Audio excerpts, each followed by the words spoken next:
ini kalau kata gue ya, di otaknya ini didesain itu untuk mikir sama untuk memecahkan problem, menemukan solusi, bukan buat mengeluh. Bener-bener. Ini orang yang mencemplungin.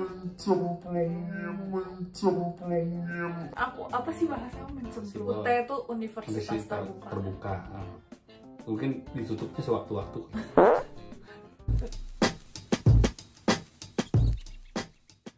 Hai guys, kembali lagi bersama gua Jean. Dan seperti yang kalian lihat, hari ini spesial banget. Gua nggak sendirian karena gua ditemenin. Coba boleh memperkenalkan diri? Halo semuanya, nama saya Hendra Piano Man. Ya itu aja lah ya. Berarti kan tahu kira-kiranya saya tukang apaan gitu. Tukang servis. Tukang servis.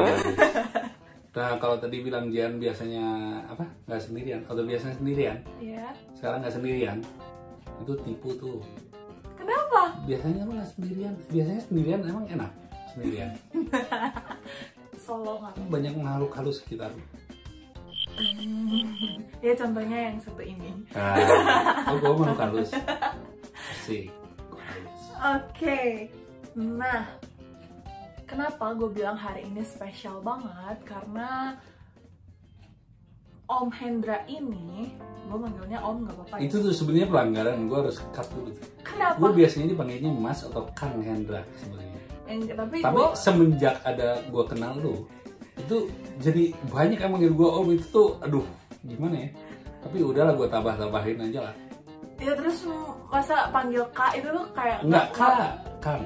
Oh Kang. Kang. Tapi udah nggak apa-apa. Bisa, soalnya emang bawaannya aura ya om-om gitu loh. Kalau itu mah kepastian. Kalau itu soal kepastian, cuman kan seperti lo tahu kalau musisi itu mudah selamanya dong. Tapi nggak mau kalau maunya manggilnya Om. Ya udah boleh. Ya, khusus buat lo. Jadi udah gimana ya? Udah ya pelanggaran yang udah dimaklumi gitu. Nanti teman-teman yang nonton juga manggil Om juga nggak apa-apa kok. Boleh. Bebas. Oke, seperti yang tadi udah perkenalan, Om Hendra ini Piano Man. Coba dijelaskan sedikit kenapa namanya Piano Man gitu. Jadi karena aku suka main piano dan dulu ada lagu judulnya Piano Man juga yang menginspirasi gua untuk pakai nama belakang itu. Jadi asik. Jadi kayak gimana ya? Jadi kayak branding gitu loh. Jadi terinspirasi dari lagu dan memang kebetulan itu pemain piano. Tapi enggak deh, rasanya nggak cuma main piano deh. Iya, music arranger sih intinya. Ini aku spoiler ya, Om Hendra ini dia bisa semua, bisa aransemen. Nggak semua lah. Hah? Nggak semua lah, gue nggak soal sepatu nggak bisa. Maksudnya musik. Oh, makanya harus spesifik dong. Ya maksudnya di bidang musik ini iya. udah profesional banget. Alhamdulillah. Senior aku banget. Dan yang kalian harus tahu. Yang bawa umur dong. Senior di sini apa nih? Senior tuh jam terbang, panutan aku. Oke. Iya. Nggak, dari tadi di sped mulu masalah masalah gravitasi di sini. Itu mah sensi pribadi. Iya. Itu. Boleh. Terus. Iya, dan Om Hendra ini salah satu yang sangat berperan gitu ya buat aku di bidang musik. Yogi. Ini orang yang mencemplungin. Aku apa sih bahasanya mencemplungin? Menjerumuskan ya. Menjerumuskan aku ke dunia musik. Jadi kayaknya kalau nggak ada Om Hendra, aku nggak bakal di musik. Sekarang mungkin aku udah nggak tahu di mana. Gimana dulu statement gua? Ngapain lu jurusan bahasa terus juga apa? Orang gila pun berbahasa. Jadi sedikit cerita, dulu tuh gua SMA tuh jurusan bahasa. Rencananya tuh kuliahnya mau lanjut lagi ngambil bahasa, tapi karena Om Hendra inilah saya dijerumuskan masuk ke dunia musik. Karena tanya dong sebabnya kenapa? Kenapa? Karena gua tuh benar-benar melihat potensi lo tuh benar-benar kayak di musik deh gitu. Bukan bahasa. Ya bahasa seperti yang gue bilang, orang gila aja berbahasa gitu. Iya. Terus ngapain dipelajari sampai gitu? Sorry ya, jurusan bahasa bukan bermaksud.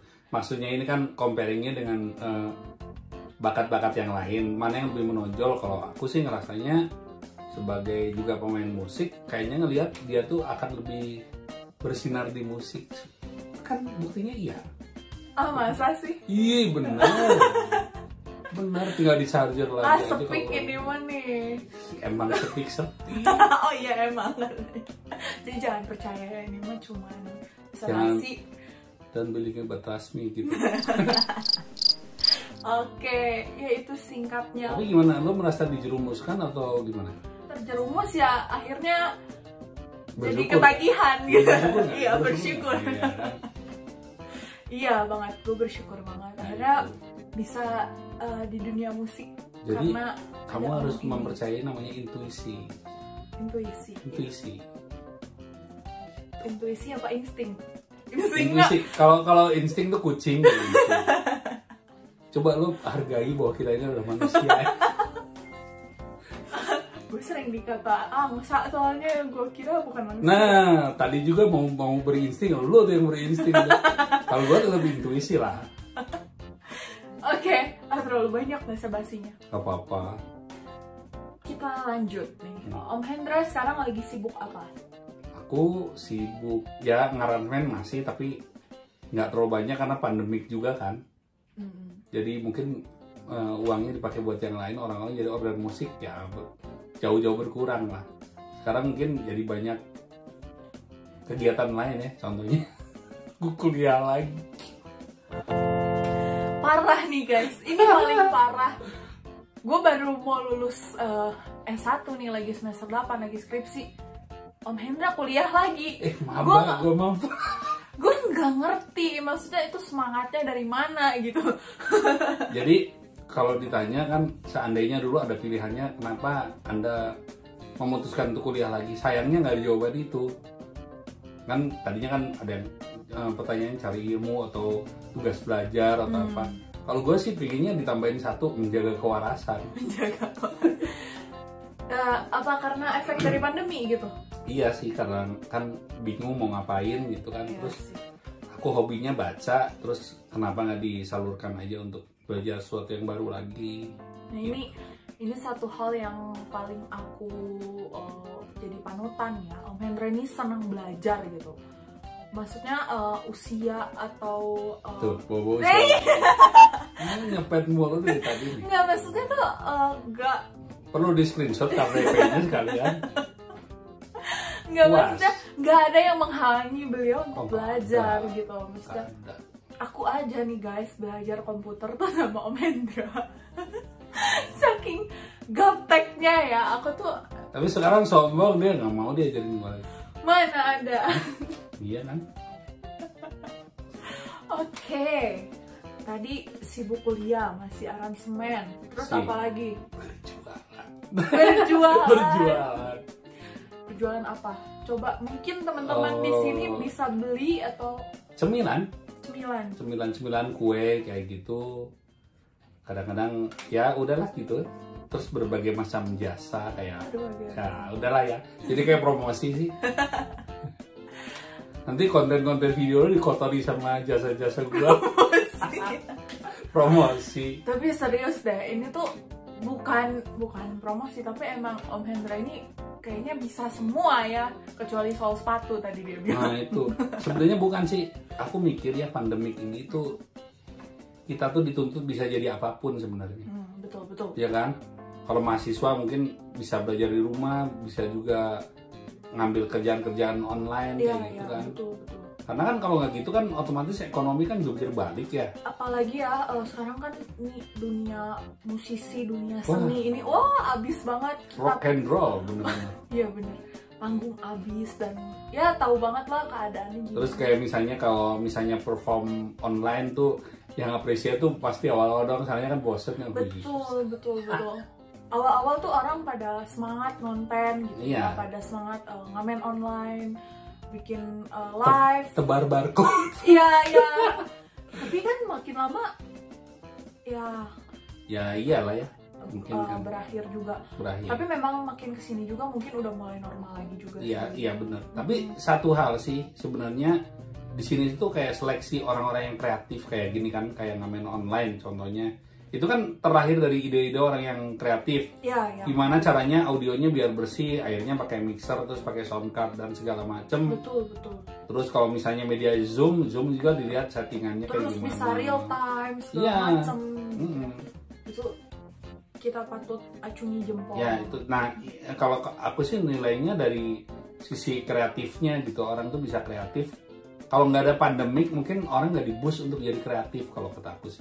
Bener banget. Ya kan? Bener. Aku sendiri ngalamin sih Mana mau aku jualan. Iya sih. Mau. Bener. Kita lihat ya, kalau teman-teman aku, bahkan aku sendiri gitu, pandemi ini ya jadi jualan. Bukannya nyambel. Iya, aku jualan sambal tuh. Tapi sekarang lagi stop dulu sih, soalnya bener aku kuliah ya kerasa banget sibuk, gak puguh juga sih. Karena ini aku sekalian curhat ya, maksudnya kuliah tuh tiba-tiba mendadak jadi online gitu. Apalagi kuliah musik nih semester akhir tuh sebenarnya lagi banyak-banyaknya praktek gitu. Nggak kerasa human banget ya kegiatan tuh ya. Yang paling lucu ya, nanti aku masukin deh videonya deh, kalian lihat cuplikannya ini.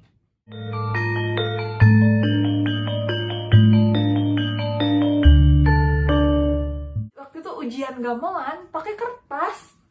Jadi kita tuh cuman kayak gitu doang, hand sync doang, hand synchronize gitu loh. Jadi kita nggak biasanya kan gamelan tuh ada yang ditangkap, ada yang dipukul gitu. Ini jadi nggak real. Tapi aku jadi ingat di gamelan Jawa atau Bali itu beberapa tahun lalu tuh ada pakai iPad. Jadi mereka udah bikin, kalau zaman dulu ada soundphone atau kalau sekarang mungkin VST gitu ya. Nah mereka tuh pada pakai iPad kayak ya mereka main gamelannya pakai iPad. Jadi sebenarnya kalau sekarang kreatif sebenarnya bukan sesuatu yang baru juga, karena sebenarnya udah ada sebelumnya udah ada. Nah cuman mungkin apa ya, sarana-sarananya nggak kesana kan. Dan nggak humanize juga, maksudnya iya jadi nggak normal gitu. Kalau menurut gua sih. Tapi better daripada kertas lah. Tapi better daripada kertas lah.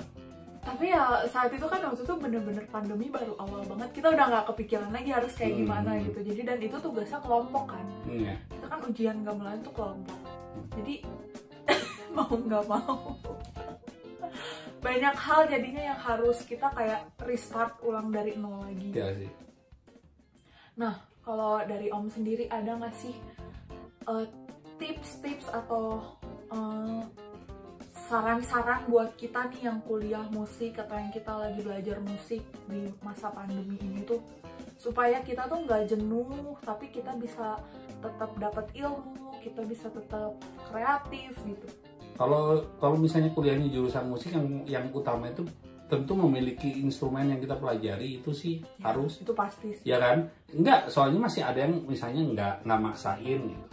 Kan dulu ngandelin alat yang di kampus. Nah kalau kayak pandemi gini gimana kan gitu. Terus keduanya yang mencari berbagai referensi dan menciptakan cara belajar yang nggak membosankan. Jadi gitu itu sih. Semua intinya dari diri kita sendiri. Dari diri kita sendiri. Iya benar sih. Jadi kalau menurut aku sih seluruh dunia ini mempelajari sistemnya harus seperti apa sekarang, karena kan serentak nih pandemik nih, bukan duluan di mana terus kita jadi bisa mencontoh gitu loh. Bahkan negara yang lebih maju pun yang lebih maju juga kalang kabut kan kemarin kan gitu. Betul. Karena tiba-tiba jumlah kan berkenaan juga dengan watak orang di sana, misalnya bisa diatur atau enggak gitu kan kayak gitu. Nah tentu kalau kita secara pribadi nggak mencari solusi sendiri, hanya nungguin big system gitu ya entah kapan gitu. Makanya pandemik ini kalau kata aku sih seleksi alam juga sih. Iya. Orang-orang yang harusnya orang-orang dituntut untuk berpikir dan kreatif gitu. Jadi kita tuh sama sekali seharusnya tidak mengeluh ya. Tidak mengeluh, karena ini kalau kata aku ya, di otak kita ini didesain itu untuk mikir sama untuk memecahkan problem, menemukan solusi, bukan buat mengeluh. Benar-benar. Gitu. Aku juga menemukan banyak orang yang kerjaannya cuma ngeluh, maksudnya nunggu keadaan lebih baik. Kita nggak pernah tahu nih pandemi ini sampai kapan gitu. Iya. Kalau kita cuma kerjaan yang ngeluh itu nggak akan. Contoh kecil aja, kalau misalnya lo gerah nih, terus lo keluhkan panas ya gitu, ini gini-gini tuh makin gerah nanti. Sementara orang lain yang diam itu nggak merasa nggak lebih gerah dari lo gitu. Iya. Bener nggak? Atau mungkin keluar nyari es batu gitu. Iya, daripada ngomong gerah nggak ada action, ya mendingan Betul. tuh. Makanya jangan banyak mengeluh, banyak mikir. Berarti kan kalau Om Hendra sendiri kan tadi udah actionnya yang dilakukan selama pandemi ini jadi banyak banget ya. Jadi apapun. Yang tadinya mungkin Jadi cuma apapun yang kau mau. yang tadinya cuman aransemen, maksudnya fokus ya di aransemen, main musik, terus mendadak webinar juga banyak. Webinar. Nah, kan sekarang nih selain musik mungkin nggak terlalu maksimal ya. gitu kan. Nah, apa yang rencananya bakal nih jangka panjang nih ke depannya gue bakal lakukan gitu? Aku sih gini, sekalian mungkin saya perjelas gitu. Kan saya tunanetra nih, ya kan, bisa lihat sendiri. Tadi nggak tahu kesadaran yang nonton dari tadi udah ngeh bahwa gue tunanetra atau belum. Nah, jadi mungkin karena ekonomi jungkir balik seperti ini, aku jadi mikir kayaknya sekarang semua orang tuh harus memanfaatkan sarana teknologi, tidak terkecuali tunanetra. Jadi mungkin aku kedepannya mikir bahwa aku tuh kayak pengen bikin rumah ekonomi digital untuk tunanetra. Jadi tunanetra itu biar pada bisa jualan online, tapi jualan online-nya yang benar, kayak misalnya bisa menata foto-fotonya sendiri, terus fotonya apakah dinomerin biar nggak salah. Ntar tiba-tiba, Mas saya mau lihat dong roti anunya kayak gimana, terus tiba-tiba gue ngasih fotonya foto sabun, kan celaka juga kan. Foto kucing. Nah, gitu. jadi kayak iya gitu. Oh itu pernah kejadian. Oh serius? Kata gue me and family gitu, taunya itu foto kucing. Kalau sekarang malu kan dong. Malu banget. Enggak, itu iseng. Padahal dalam hati kaget luar biasa. Tapi sekarang software makin canggih karena saya sendiri bisa mendeteksi itu foto apa, dan kalau misalnya kan banyak nih yang bentuknya undangan terus di screenshot gitu. Nah itu aku bisa baca sekarang. Jadi undangan kayak undangan resepsi, itu macam-macam bisa. Bahkan kalau di restoran misalnya ada kertas menu gitu, bisa aku foto pakai iPhone terus dibaca pakai screen recognize, itu bisa banget sekarang. Jadi terima kasih banget sih sama yang menggagas teknologi kayak gitu bisa. Yang peduli sama kaum disabilitas ya. Nah sekarang tinggal disabilitasnya sendiri mau explore itu enggak. Akhirnya kembali lagi diri masing-masing. Semua sudah tersedia, kita mau. Nah sekalian sekarang juga aku lagi memperjuangkan jadi si website UT itu tidak aksesibel. UT itu Universitas Terbuka. Mungkin ditutupnya sewaktu-waktu. Tertutup, bisa UT juga Universitas tertutup. Oh iya bisa. Saya nggak seliar itu sih. Nah jadi mudah-mudahan, aku mikirnya gini loh, kayaknya sekarang pendidikan tuh jadi sesuatu yang penting untuk nge-boost kita untuk lebih berpikir lagi. Makanya UT itu udah bagus, fleksibilitas secara usianya tuh udah boleh umur berapa aja kan. Kayak aku kan 17 lebih dikit gitu masih bisa kuliah kan gitu kan. 17 kali Lebih 2 dikit. tambah. Stop. Nah, maksud aku kalau kita punya pendidikan yang cukup, walaupun itu nggak menjamin, tapi minimal bisa nge-boost kita untuk lebih berpikir. Nah, kayak rencana aku nanti itu aku pengen menggagas kayak rumah ekonomi digital buat tunanetra. Jadi mungkin bekerja sama ya brand-brand yang kayak misalnya nggak boleh kan? Nggak boleh. Nggak boleh ya? Boleh juga enggak. Justru karena itu. Oh iya ya. Nggak apa-apa lah kali lu dikontak langsung. Kayak misalnya ya marketplace yang lain, terus tiba-tiba kita bisa kerjasama gitu. Dengan ya tentunya tunanetra juga mempersiapkan diri untuk memahami teknologi secara mendalam gitu loh. Nah, tapi gimana sih, maksudnya kendala apa yang biasanya bikin tunanetra itu jadi sulit untuk melek teknologi? Biasanya sih. Eits, penasaran kan lanjutannya kayak gimana? Tonton di part 2 ya. Tapi sebelumnya jangan lupa like, comment, subscribe channel ini, dan nyalakan notifikasinya. Terima kasih.